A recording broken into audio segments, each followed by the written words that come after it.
I'm done at the end of this semester. Well, good morning, everyone. I hope you had a good weekend. And our time together today, we're going to wrap up our introduction to ABAP discussion and then move into our second discussion where we start looking at various statements, syntax, features, etc. of the ABAP programming language. Homework 1 came in over the weekend, and I graded it yesterday, and by and large the class did very well. So hope that continues as we move forward. Didn't really see any kind of commonly made mistake or other thing of that sort to bring to people's attention. Let me encourage you as we take on other homework throughout the semester, be sure to start on it early, because I certainly am happy to entertain questions you might have, but the longer you wait, the less opportunity there is for you to raise them. But very good effort for program number 1. Absolutely. It's just like a small one, but like the underscores, are they just there for to see where the delineation is between the two things, or do you want us to actually put the underscore? Our coding standards, if you will, require that things like packages and program names and other things that are stored in the system repository has to start with your username without the dash. Mm-hmm. Beyond that, the rest of the naming is will vary from assignment to assignment and based on your selection. Okay. So the underscore does not have to be there, but the other part of it is what is paramount there. Good question. All right, so there really is just one more issue left for us to talk about here in this discussion on Introduction to ABAP, and it is something that you did for sake of the homework assignment, but not something that we've had opportunity to talk about or explain the significance of.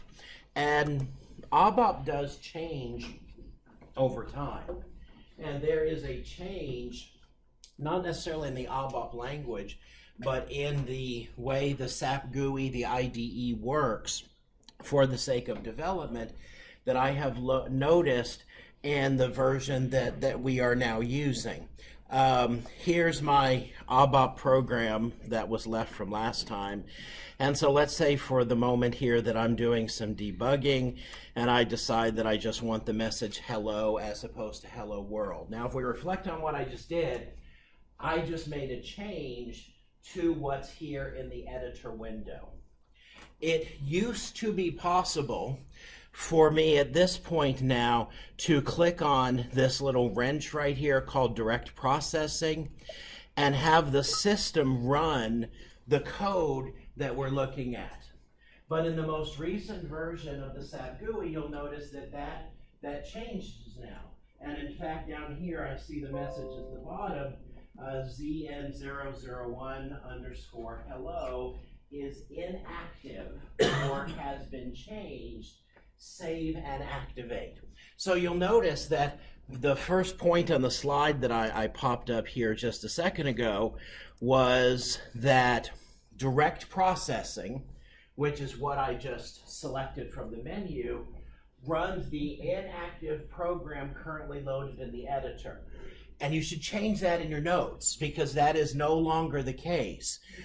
Direct processing runs the program in the editor, but it must be saved and activated. So this is a change from the way this used to work as of the previous version of ABAP and the SAP GUI. So in order for me to actually run this now, I have to save it, I have to activate it, which I'll usually use this matchstick or magic wand icon, whatever have you, and then I can click on the monkey wrench for direct processing and see my program running there. So that is a very important change. Direct processing behaves differently than it did in the past. But let's talk about this idea of the program repository. When a program is saved, it is placed in the program repository as an inactive object. Where is the program repository located? The inactive one? Inactive one or active? Where's the program repository located? Database layer? Database layer, and more specifically, it's stored in the database, okay? But the program repository is a logical location managed by the database layer where all of our programs are stored.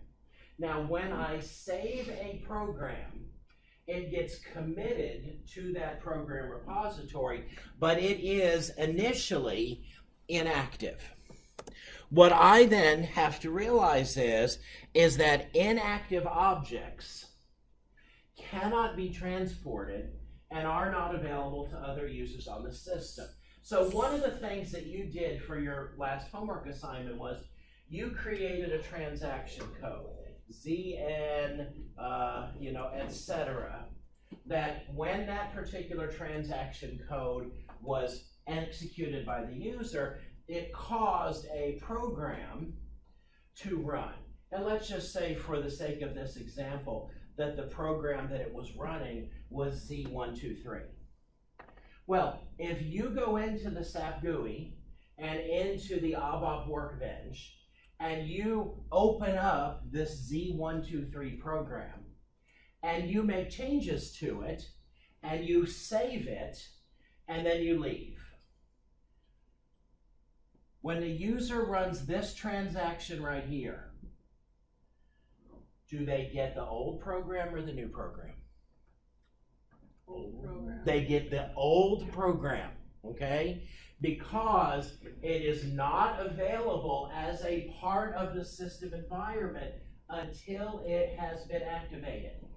But if you do the workflow that I just suggested, which is open up this program, review your work, make some changes to it, save it, and then activate it, then when the user runs this transaction, they're going to get the new version of your program.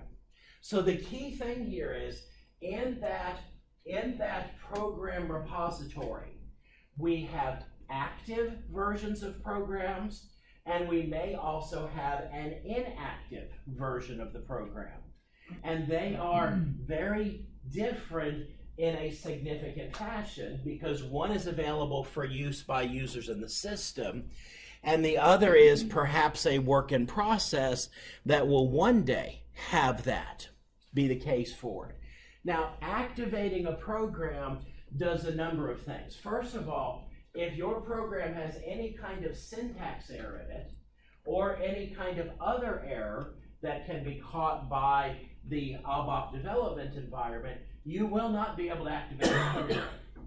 So in a sense, activating a program is similar to compiling a program in other programming languages, in that object code is prepared that can be used to execute the program.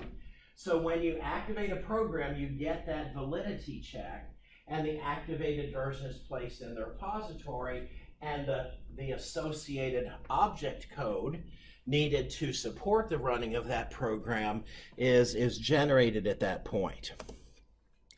If the program source code is further edited and saved, this work in process is the same as an inactivated program.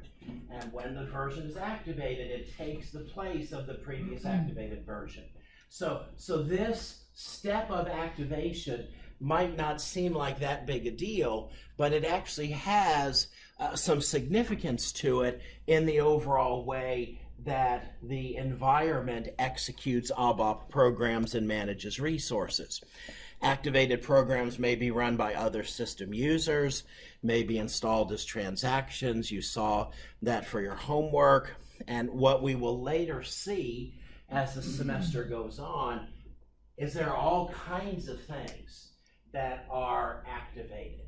And a single program may have multiple elements that actually have to be activated as a part of the activation process.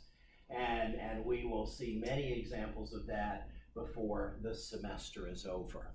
Can you roll back the activations? No, only the transport.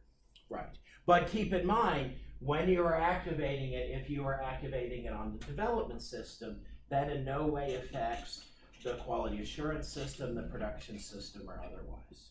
But no, you cannot roll back an activation. Other questions? That's a very good one. If it hasn't been transported, how can another user run my transaction code and see the changes I've made? The other user would have to be on the same system. Okay, so in this if I'm case, the it would be another user on the dev system. Okay. Another really good question. Is there a version control system? I'm talking about rollbacks and anything. The version control primarily happens in the framework of what we talked about last time with transports. And so you can have different versions that are in different transports, and a transport can be rolled back, but that's a distinct process from the activation process. If you messed up, can you pull down from and bring it to the development to roll it back? Because it's like got the not transported stuff. Can you pull it down to replace what you messed up? From the production environment to the development environment. There is a way to do a reverse transport or a copy. So yes, you could do something like that. I wouldn't say that's commonplace and not something you would strive to do, but it can be done, yes. Let's talk about the repository for a moment, the system repository, the ABAP repository. This is where all system development objects live. These are programs, these are functions, these are database table definitions, these are all kinds of metadata, these are where ABAP objects are, these are where persistent data sources are. All of that is stored in the repository. SAP objects and customer developed objects are all present in this universal pool. So this gets back to why we have to be very, very careful about name collision. If I create a program called Z123 and associate it with a transaction code, and then you were to go in and create a program by the same name and activate it, you would stomp over the top of my program. We can't have that happen, so we have to take care to have processes that will support our not doing that. There is what's called repository information system that allows us to search within the repository. And you can actually get there. One way is from the SE80 transaction that we have used. You'll notice right here at the top, it says repository browser, and this is kind of rolled up.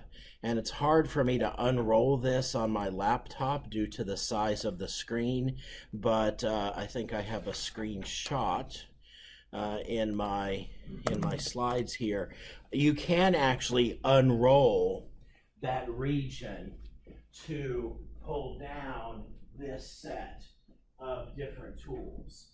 And you'll notice that what we have chosen is the repository browser. That's what I'm displaying in my SAP GUI in the other window. But you'll notice that one of the other options here is the repository information system. This allows me to navigate through the repository. It's also what is happening when I go to my SAP GUI and change what it is that I am specifying here. These are different types of repository objects, and I can choose a particular kind and then search for or put a name into the editable field that is below what we're looking at, and that will pull the designated item out of the ABAP system repository. So, in conclusion,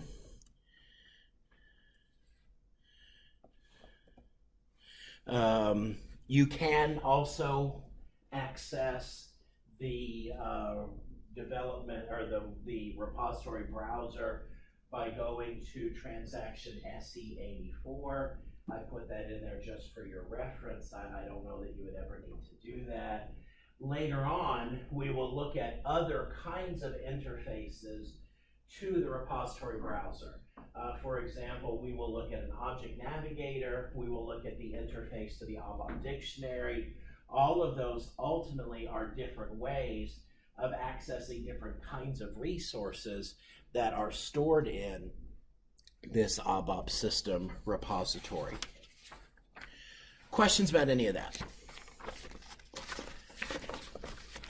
All right, well, give me just a moment here to call up a new slide deck, and we will move on to start taking our first steps towards actually creating ABAP programs. My hope is that by the middle of this week, we will be ready to take on your next programming assignment, but we'll have to see how the week plays out for us to be able to do that. Whenever you start a programming language covering it, you always have to pick a place to kind of jump in and begin your coverage.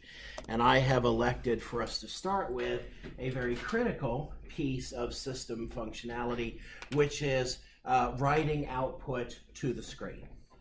And a common way for us to do this in ABAP is to use what's called the write statement.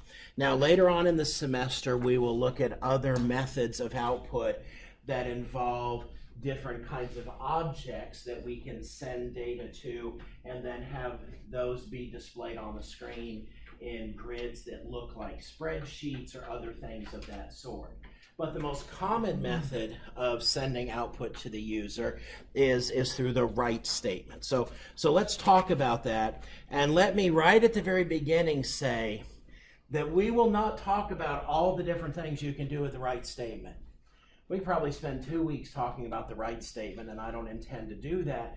So I'm going to hit the highlights and show you some important things. But in your first homework assignment, I showed you how to access the documentation. And we may look at that a little bit in our time together today. One of the things that will be very common for you in your work this semester, as you are working on homework or things of that sort, is to have to look in the documentation to learn for yourself features or extensions to things that we may not have covered in class. But we'll hit the highlights here on the write statement. The write statement is used for basic output. Really, to be more precise, it is used for what is called basic list output. And the fundamental syntax resembles what you see here. We have the keyword write, and remember, our coding convention and what is traditional in ABAP development is for keywords in the language to be capitalized in all caps. You should have set up your pretty printer to accomplish that for you. If you want to click on that before you finish your program, just have the system correct any times when you might have made that mistake. But what you see here is the method for outputting a literal string. And the key is that in this case, hello is going to be written to the current cursor location. So of course, the program that we have in our editor, that is a variation on what you did for homework, when I execute this, I get the word hello right there at the top of the screen in the upper left. Let's play around with a couple of other things of note, see how awake you are this morning. I'm going to add a second line here, write, how are you? Question mark. Notice the syntax here is pretty straightforward. Literal strings go inside of single quotes. Why can't we use double quotes? That's what we use for comments. And so as soon as we put our first double quote in, we'd be starting a comment. So I have 2 lines of code here. Kind of question one is how many lines of output is this going to create and how is it going to be presented on the screen? And so let's look at this. Here's what I get. Can somebody pull that door shut? I'm not sure what's going on out in the hallway, but so you'll notice I had 2 lines of code, but notice how it was rendered on the screen. Hello, how are you? It's rendered as 1 line of output. the key is that the write statement will render its output wherever the cursor happens to be. And so the cursor starts out, if you will, in the upper leftmost corner. It wrote out the word hello, and then kind of just like typing in a word processor, the cursor sat there flashing, waiting for us to output some other message. Now, I want you to look at the screen very, very carefully. Hopefully you can see it. This goes back to, unfortunately, we have limited ability to make this any bigger here in the classroom. So look at that. Look at my program and tell me what's notable about this and how this is different than pretty much any other program that you have written and worked with at this point. What's something that happened here that's perhaps a little bit unexpected? Yes, sir. You don't have to have it inside a method or anything. Okay, that's true. That's true. But what about the write statement and the output in particular? The spacing wasn't messed up. Yeah, spacing. See what I told it to output. I told it to output the word hello. Is there a space after the word hello? No. Okay, notice the next thing I told it to output. How are you? Is there a space before the capital H in how? There's not. Most programming languages would therefore output those guys butted right up against each other. What does ABAP do? It gives us white space separation. Now, in this case, that's a good thing. In other cases, we might not want that. So one of the things that we have to take more of an active role in managing in ABAP is the precision of how we want things to be rendered with the write statement. And we do that by various extensions to the write statement that we will incorporate. If I, after the word write, put a /, then what is going to happen is one of two things here. The cursor will be moved to the beginning of the next line if there has been previous output. Okay, so let's go back to the editor here and just change the 2 lines of code like so. And I will save and activate this. And while we are waiting for that to happen, I want you to think about what you're going to expect to see in terms of output, and then we'll look at this. Okay? Now the key thing is, I did not get a blank line before the word hello, because no output had been written to that point. So essentially, the system ignored the slash that went before the word hello. But when it got ready to render the second write statement, there had been output, so that symbol caused it to go back to the beginning of the next line. And of course, everything here in output is the equivalent of single spacing if we were working in a word processor or whatever have you. I can put a number next to the write statement that specifies the column that the item is to be aligned in. And so in this case, the cursor is moved to the 5th column, and hello is written based on starting there in that 5th column. Now, I don't know if I will make this mistake this semester. I have done this before and spent like 10 minutes looking at my screen trying to figure out what in the world is going on here, because it's very, very puzzling. And often, like with us meeting at 8 o'clock in the morning, we may be even more apt to have this happen. But let's do something here. I'm going to say write, starting at column 5, hot dog. And then I'm going to say write, starting at column 2, hamburger. Okay? Now, in your mind, think about what you think is going to happen here. And let's see if you are in fact correct.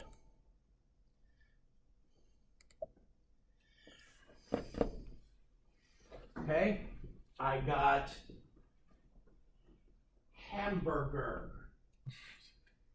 Can somebody explain to me what happened here? It wrote out hot dog and then overwrote it with hamburger. Okay, it wrote out hot dog, and then I told it to reposition itself in a different cursor location, and then it wrote out hamburger. And in effect, what I wound up doing, albeit in this case on purpose, but in other instances more than likely inadvertently, I overwrote on top of something that had already been output. I cannot tell you how many times I've written a program and been like, why are there only 3 columns of output? My program is clearly writing out 4 columns of output, and I realize it's because it was writing out 4. It just wrote one of them on top of another one. And it's the kind of thing that when you're kind of frustrated, and it's very easy to forget this feature. But one of the things that ABAP allows us to do is specify column position. And this is very, very useful if we're, for example, wanting to take a database query and dump the outputs to the screen, and we want things aligned in columns. We might put this field starting at column 0, this field starting at column 12, this field starting at column 25, and so on. And so we will make very frequent use of this feature in aligning output from our program. We can, of course, combine these. And so this presumably does what you would expect it to do, which is go to a new line if that's necessary, meaning if text has been previously written to the screen, go to column 5 on that new line and write out the word hello. I can also do things like this. Write / whatever it is that I want written under Y. Okay? So in this case, whatever the item X is aligned under Y, where Y is a data object or string literal. So let's play around with this for a second just to illustrate it. Here's what I'm going to do. I'm going to say write out to column 5 hot dog, and then I'm going to do write, and then go to a new line, and then I'm going to say write out hamburger, burger, under hot dog. And so what's going to happen in this instance is this right here. Now, in this example, I don't know what this program does other than illustrate the write statement. But if you think about this, what this means is we could output a line of code that has the name of fields in a database output. And then we could say output in a given record, output this under name, output this under age, output this under gender, and that will give us the alignment there. The nice thing about that is, if I then move whatever the top line is, then everything that is aligned underneath it automatically moves with it. So I just have to fix that first line and say, okay, I really want to move hot dog over to be output in column 50, and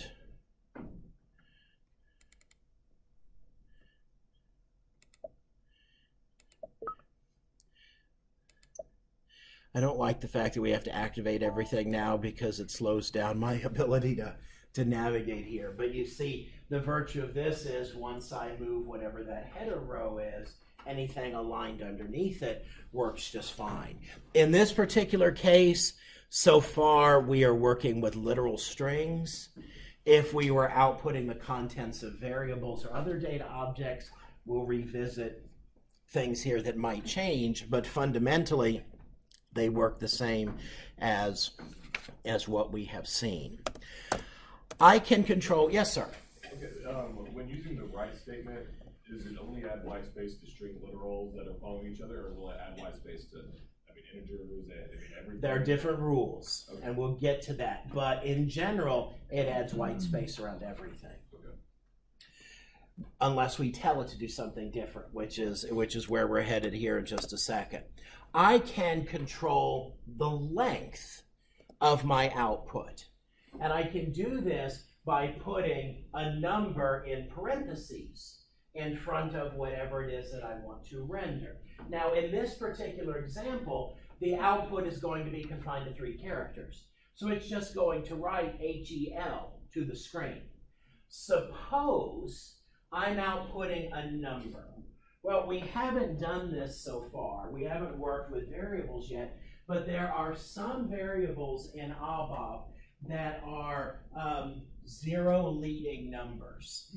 And in fact, if we told it to write it out to the screen, we'd get 0000005 or something like that.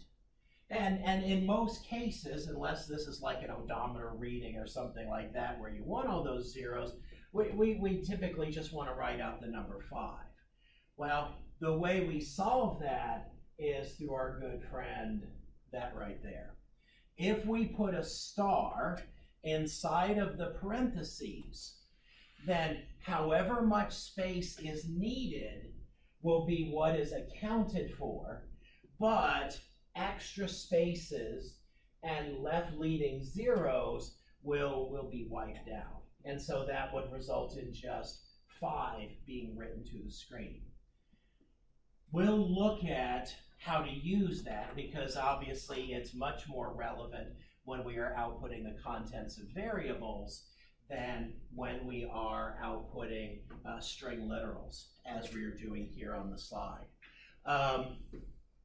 Note that if I am outputting a number, and let's say the number is 1947, and I tell it to output that to just 3 characters, it's going to put a star in what it renders to the screen, and I think it's going to output star 47, but I don't recall. We might have to test that at some point in the future as a visual cue that it is actually, if you will, displaying not the full number here, as a way of alerting us to the fact that this is something that we may not want to rely on it, as opposed to it just putting 947 on the screen and leading us to believe that that's the answer there. Do you have to put single quotes around numbers? No. Single quotes only go with outputting string literals. Now, a string I could output, that's a really big quotation mark there, 1947 could be a string literal. But if I'm outputting it as a number, numbers don't have single quotes associated with them. Well, if it's a string literal case, then it starts from the left side, and if it's a number, it starts from the right as far as the limit. Pretty sure that's true. Yeah. So here's an example of using the star here. And this goes back to actually what I put on the whiteboard here. The output is written in a field of sufficient size without internal space padding, but space is still left between data objects. What this means is when we will see that there are different ways to specify character variables. And let's say, for example, we're pulling data out of a database table.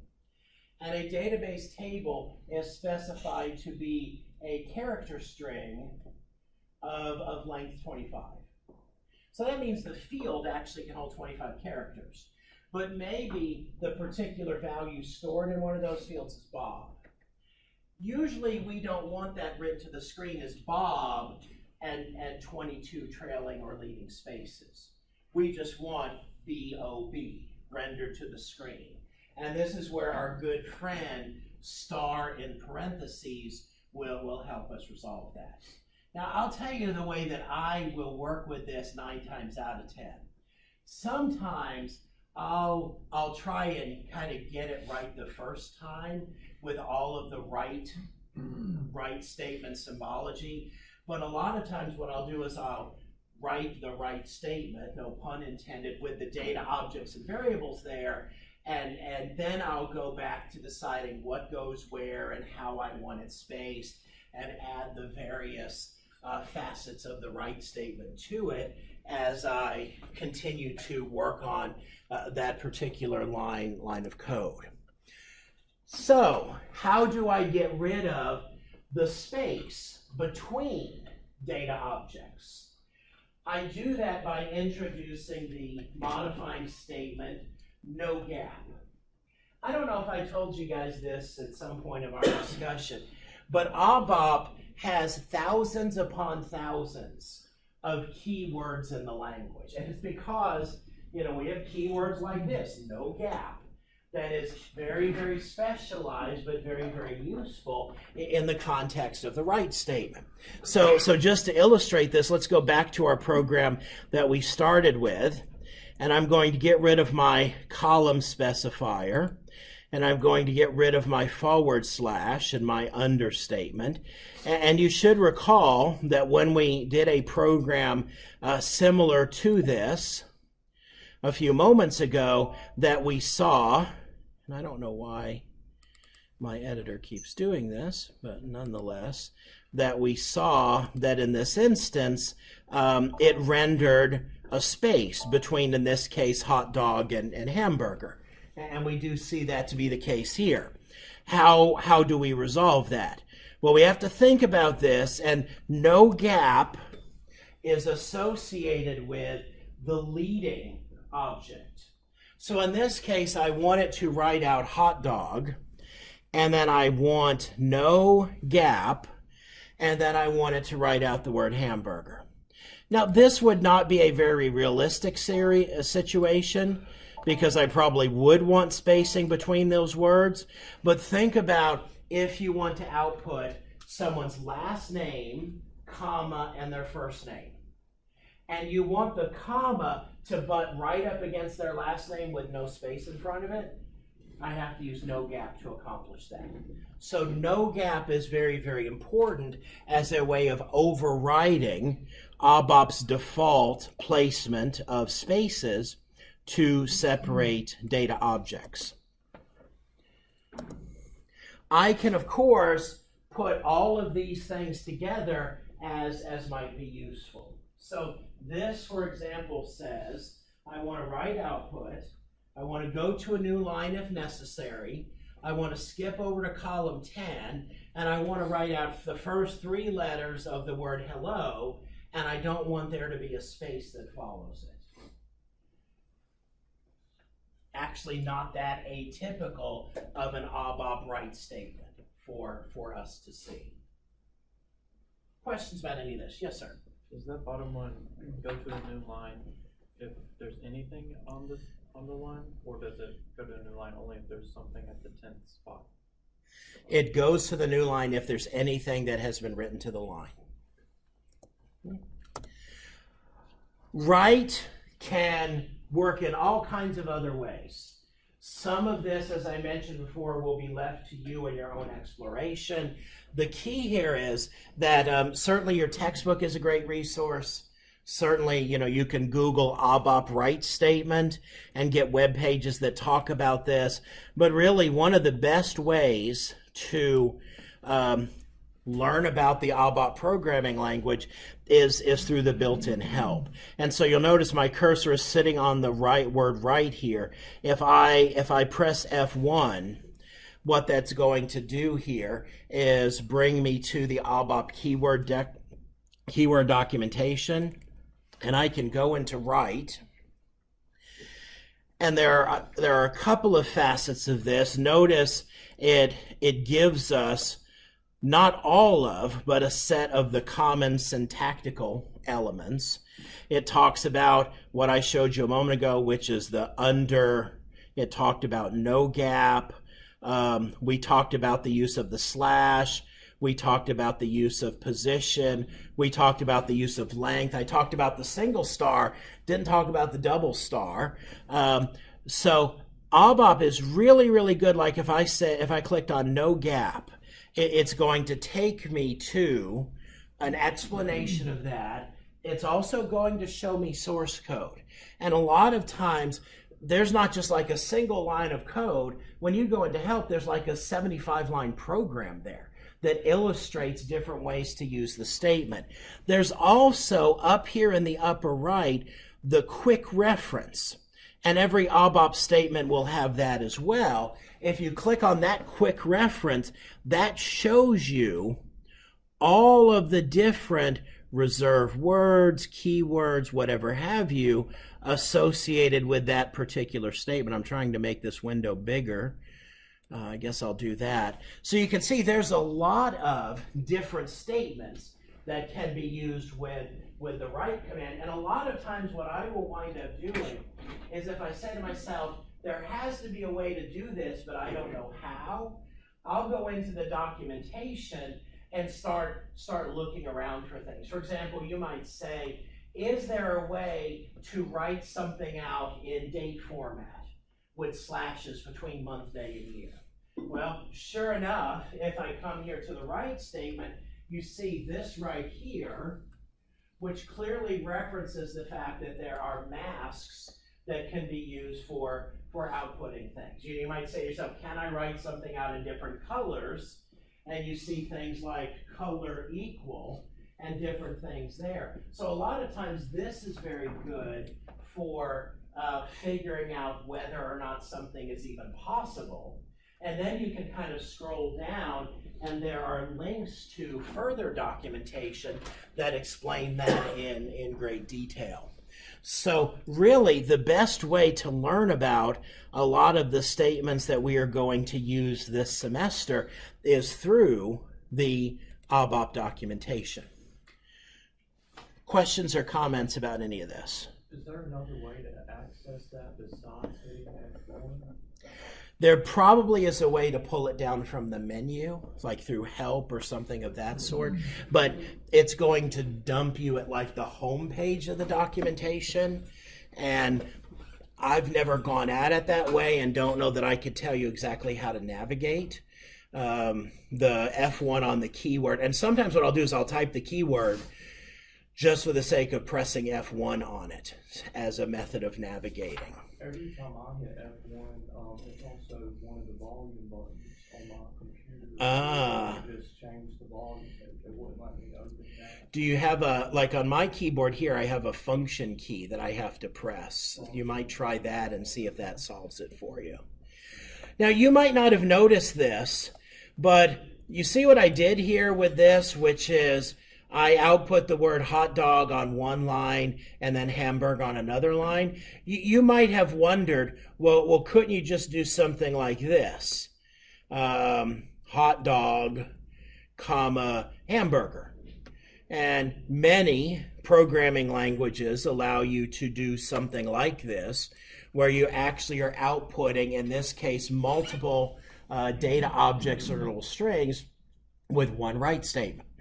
And it might be hard to see on our screen, but in fact, the comma on line 8 is red, which means this is a syntax error. And in fact, if we were to do a syntax check, let's see what it tells us here, comma without preceding colon after write statement.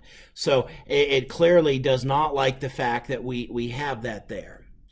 Is there a way that we could use the keyword write one time and have it output multiple things? And the answer to that can be found in what is called chained statements.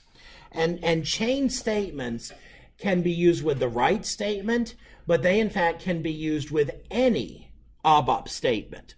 So let's talk about chained statements because they are a very important part of the language.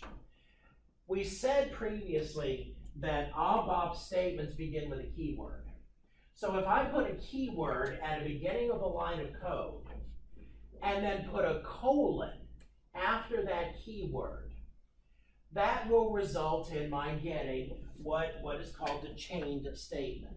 And a chained statement, you can think of it like this. If I were writing a program on the whiteboard here, I might put write, hi, and then underneath it I might put like a ditto mark and then put hello. And we would all know that that meant, okay, this symbol right here just means repeat the word right again. Well, that is in effect what the colon does. If I put the keyword right and follow it by a colon, I have turned this right into a chain statement. And then every piece of the chain statement gets separated with a comma.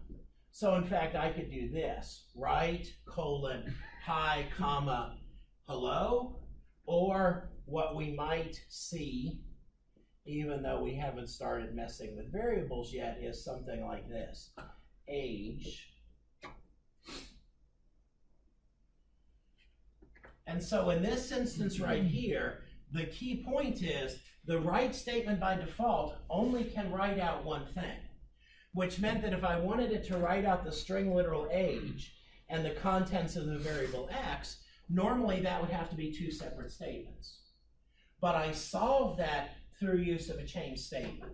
And the rules of the change statement are, just to repeat them, you put the keyword there first. Then you put a colon, which begins the chaining. And then, where you normally would end the line of that statement, instead of putting a period, you put a comma, and then you put another and that statement. And then you put another statement, another statement, another statement. And the key word that is to the left of the colon gets repeated. Now, if we were to handle this like forgetting about the specifics of keywords in ABAP and were to treat this like an abstract logic puzzle, what we would have is something like this. If I had statement XYZ colon A, comma B, comma C, that would actually be treated by the system as XYZ A, XYZ B, XYZ C. So everything to the left of the colon gets exploded or deployed at the beginning of each of the intermediate statements, which should convey to you that if I actually had something like this, right,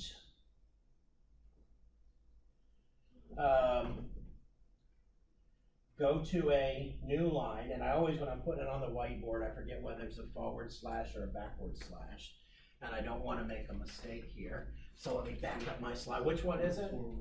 Forward slash. Okay, so I can do something like this, right? Go to a new line, go to column 5, and write out using 10 characters, colon, X, comma, Y, comma, Z. All right, let's think about what's going to happen there. X, Y, and Z are all going to be written to different lines of output. X is going to be written to the first line of output with no initial white space if this is the first write statement in my program.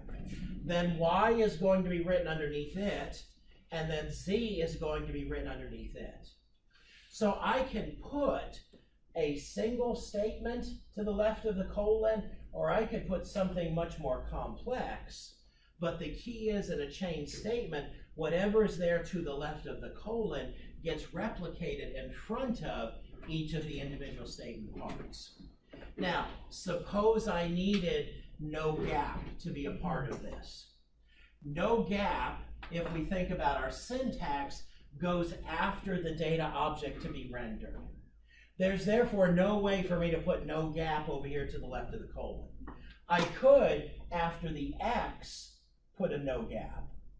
That would be fine, but not everything can be incorporated into the left side of a chain statement because not everything revolves around the keywords that are at the beginning of a statement.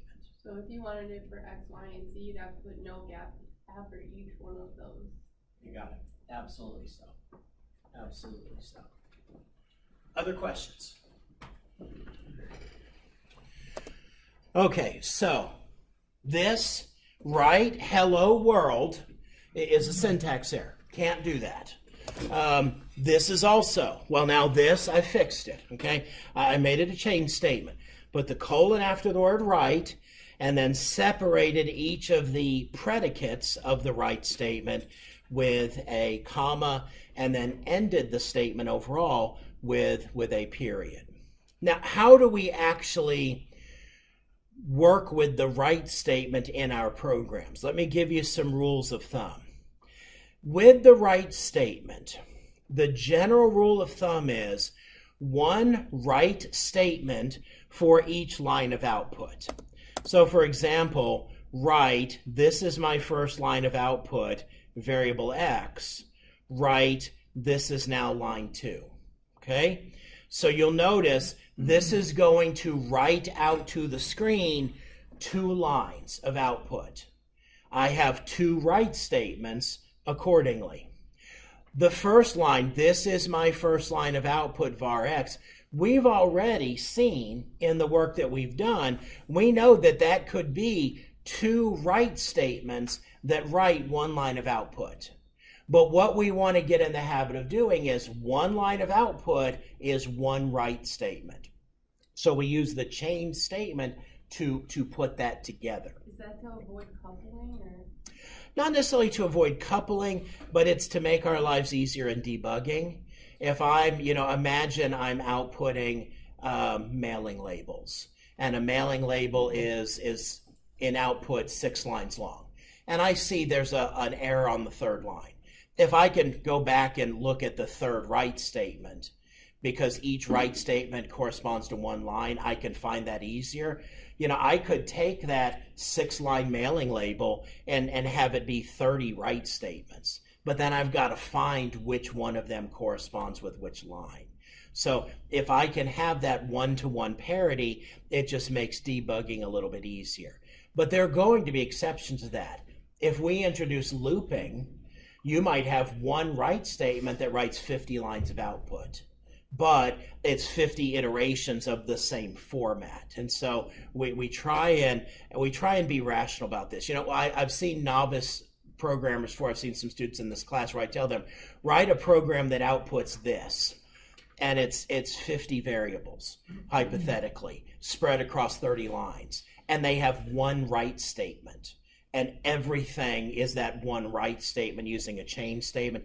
That just overcomplicates it. In general, 1 line of output, 1 right statement is a good rule of thumb, which we will violate in many instances as we go along when we see other things that would be exceptions. So this last point here is exactly what I was saying a moment ago on the whiteboard. Whatever is to the left of the colon is repeated at the beginning of each statement. So notice this line right here, where I'm moving my cursor, is different from this line right here in a significant way. On this one, the forward slash is to the right of the colon. I mean, the only thing that's part of the change statement is the keyword right. Here, right and the forward slash are a part of the change statement. So this is interesting. All of those words will in fact be written to 2 separate lines. So using the colon when you're not, because that second line above there, this is now line 2. I'm not seeing a chain there, but we're still employing the colon. And it's not going to throw any errors or anything? It will not, and I'm glad you brought that up. I can use a change statement as is illustrated here when there's no chaining going on. I can't give you a compelling reason why you would want to do that, but it is not a syntax error. It will accept that just fine. It's a singular change statement. Okay. There are some other right-related commands I'll mention here.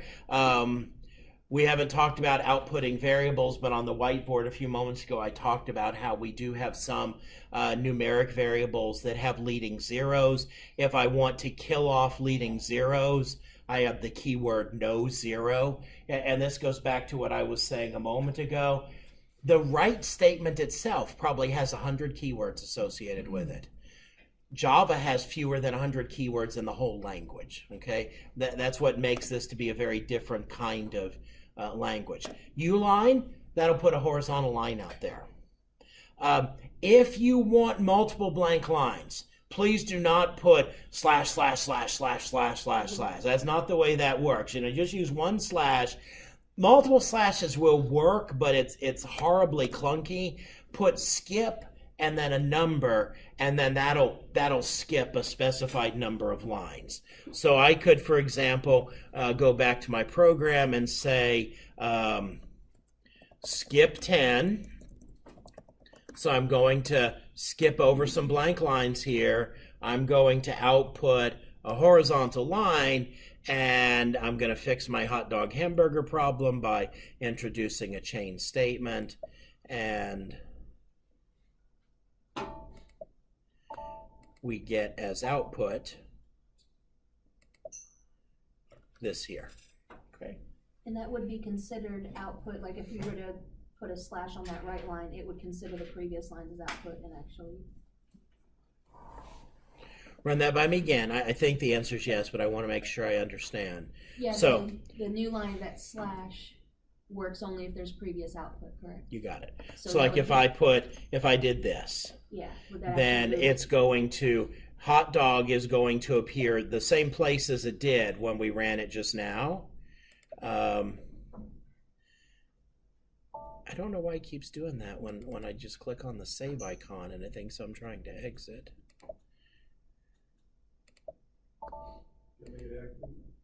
Yeah, I did that. So you see here, I put out the horizontal line, and then I told it to write hot dog, and there was a slash there, but it didn't skip a line because no output was there. But then hamburger went to the beginning of the new line because of the way I structured it in the chain statement.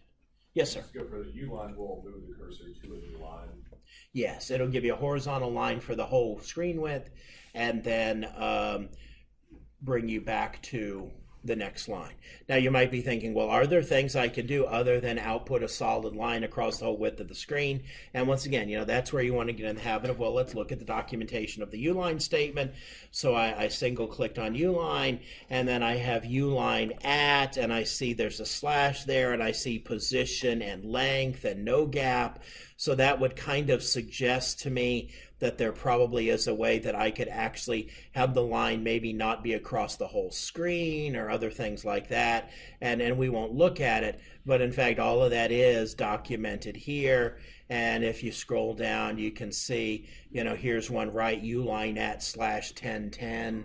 So this is what I'm talking about, where sometimes it'll actually give you sample code in the documentation, which is really helpful. Okay. Other questions? All right, so having talked about that, I think our next stop in coverage of the programming language ABAP is pretty obvious, which is we've got to talk about variables. You can't really do much of anything useful in the language without talking about variables. And in talking about variables, we have to talk about data types. Okay, so this is stuff that you should know from other programming languages, but I just want to do a quick review here and hit the highlights because of things of significance we'll see later on down the road. When I talk about a data type is a description of the kind of data a variable will hold, and with it a range of acceptable values. Now you'll notice I put variable / data object.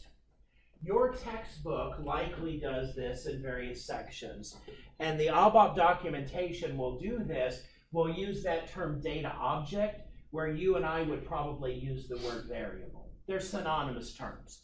I'll probably use them interchangeably throughout the semester, but don't let that flummox you. If I say, what's the, this data object, I'm making a reference to a variable. So a data type is a description of the kind of data a variable may hold and a range of acceptable values. What I'm saying is I could say this is a character string up to 10 characters long. Okay, so that defines the kind of data as well as a range of acceptable values that the system will use to allocate storage.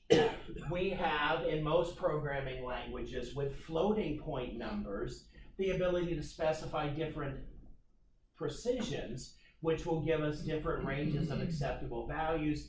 The same thing with integer data types. So that's what I mean by what you are seeing here. So a data type really conveys two things. It conveys a technical meaning and a semantic meaning. Now let's kind of jump ahead for a moment here conceptually and talk about why this is important. You might have in another programming class been asked to, let's say for example, write a program that would ask the user that's an ETSU student to put in their E number, okay? And in whatever programming language you were writing in, PHP, Java, or whatever, you would have had to have picked an appropriate data type. And if we consider that the E number starts with the letter E and then contains, I don't remember how many digits are here, but for the sake of argument, let's assume it's 9 digits, okay? Given that format for this, you might have said, well, let's make this a character string that's 10 digits long or 10 characters long. And you might have employed logic in your program to police this. Well, what we will ultimately see in ABAP is that there are standard data types, and then we have the ability to define our own data types. And we could define a data type to be a 10-digit character string that starts with the letter E and then has 9 digits associated with it. And we could even have other rules like the first digit can't be a 0 and the last digit can't be a 7, just hypothetically. We can define what this would be logically with great precision. And the fabulous thing about this that we will see later on is if I define this data type with this level of precision, and then in my program I say, ask the user to put in their E number. If the user tries to type anything else, the computer won't take it. And by that I mean, if there's an input field and the system knows that the first letter has to be a capital letter E, they can bang on any old key they want on that keyboard. If it's not the capital letter E, nothing's going in this box. And then when they type a key letter E, it'll go in that box. And if I've told it the first digit can't be a 0, they can bang on that 0 key all they want. System isn't going to take it. They're going to have to put something in there consistent with the definition of this data type. So it'll be a few weeks before we get to this, but ABAP gives us very, very precise data type control. Yes, sir? When you're setting the parameters they can put in, can you put your own error message, or is it a standard? You can do all kinds of stuff. This I get for free by defining the data type, but I can be sophisticated enough and say things like, when this field gets focus, pop up an instructional message, or when the user puts an errant value in here, pop up this diagnostic message. We can do any of that we might want to. Okay. But the great thing about it is, whereas in a lot of programs, you ask the user for information, and then the very first thing you have to do when you get that information is check to make sure that the user didn't give you something bogus. A lot of that we don't have to worry about in ABAP if we've specified this part of this correctly, because the user cannot give us bogus information. So data types are really important in ABAP, and the big thing I wanted you to get from our discussion is there are standard built-in data types, but then we are going to get to define our own data types with significant precision, should we desire to do so, as we go along here. A data object is a variable or a constant of a stated data type that has been defined and created in our program. For example, I could have as a data type E number. And then in my program, I could create really bad variable names, your E number, mom's E number, dad's E number. That would all be data objects based on the E number data type. You've done that in your programming in other languages, I know for sure. I just want to make sure we're all on the same page here in terms of language. Now, in terms of standard data types, ABAP has 2 classes. We have what are called complete data types, and we have incomplete data types. A complete data type is predefined to be a fixed size, specified format data storage. Roughly speaking, I could talk about defining something to be, let's say, for example, an integer. And I know an integer means there's no decimal parts to it, and integers can be of a predefined range in a given programming language. An incomplete data type means that we know a little bit about the format of the data, but the storage size might vary. For example, we could say a character string of length 2, or a character string length of length 100. We know what a character string length is, but we have to put the length there in order for the system to know how to manage storage and other things about it. So in an incomplete data type, the format is specified by the data type, but storage size can vary. And so when I create a data object based on that data type, the line of code is a little bit more complicated because I have to specify the size of the given data object. So let's start down this table. And I is, this sounds like bad syntax. I is an integer. It sounds like I just misspoke. But the data type here is I, not integer. I just put the word integer there for us to clarify what this is. But the actual ABAP data type is I. And what is it? It's an integer that's a 4-byte whole number, which basically means these are numbers in the range of positive to negative 2.1 billion. F is the data type. That's a floating point number. This is an 8-byte floating point number, which means this is a floating point number with 15 to 16 significant digits. C is a string up to 65,000 characters. Now, you'll notice that line in my table is italicized. And if you printed out the slides, you'll see this at the bottom. Things that are italicized means these are incomplete data types, which means that when I create one of these, I have to specify size. So I would say, and we haven't talked about the specific syntax, I would say I want to create a data object called first name. I want it to be type C with a length of 30, because I think 30 is a sufficient number of characters. But notice, it can be up to 65,000 characters.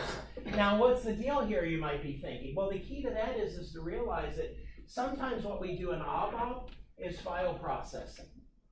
And I could actually, or working with things that are really big strings that are coming out of databases.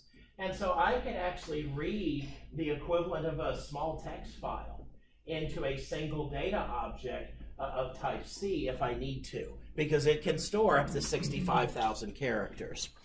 N is a numeric string. Your phone number would be a numeric string. It's numbers, but it's not numbers that you typically do math on. Zip codes would probably be numeric strings. ID numbers would be numeric strings. It's numbers, but logically we treat them like strings just because they are used as identifiers. You will notice that both C and N up there in my table are bold and italics, which tells us that those are incomplete data types that I'm going to have to specify the size upon creation. Now, string is another data type, but notice it's not bold and italic, which means that it is a complete data type. I do not have to specify the length. So C is an incomplete data type, string is a complete data type, and look at the size of this bad boy. If I told you that C could pull in a small file because it's 65,000 characters, a string can be up to 2 gigabytes long. I mean, that would be a pretty long, type your first name here, and someone's, typing for the next hour and a half because we've given them up to 2 gigabytes for their first name. Well, obviously, we would not do that. I'm making a joke, but the key here is a string. When we use that data type, has 2 characteristics. It could be bigger, but it's also complete data type versus an incomplete data type. And that's a really good point for us to stop on for today, because we're going to have to dig into that in a little bit more detail when we get together on Wednesday. If you didn't sign in, make sure you do that before you head out. Any questions before we call our time to a close today? Yes, sir. Okay. All right. So I'll see you guys on Wednesday. Have a great rest of the day. So when you declare